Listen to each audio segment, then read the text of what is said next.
తేనెలు పండు వెన్నెలలు పసితనాలు పరువాల వెల్లువలు కలిపి నిన్ను మలిచాడు ఏమో బ్రహ్మ. పచ్చనైన వరి చేల సంపదలు అచ్చ తెలుగు మురి పాల సంగతులు కళ్ళ ముందు నిలితావి ముద్దుగుమ్మ. పాల కడలి కెరటాల వంటి నీలేత అడుగు తన ఎదను నీటి నేలమ్మ పొంగినమ్మ.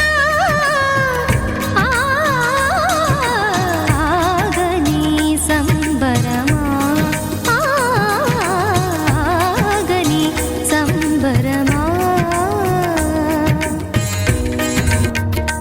వరములన్నీ నిన్ను వెంట పెట్టుకొని ఎవరి ఇంట దీపాలు పెట్టమని అడుగుతున్నవే కుందనాల బొమ్మ. సిరుల రాణి నీ చేయి పట్టి శ్రీహరిగా మారునని రాసి పెట్టి ఏ వరుని జాతకం వేచి ఉన్నదమ్మ.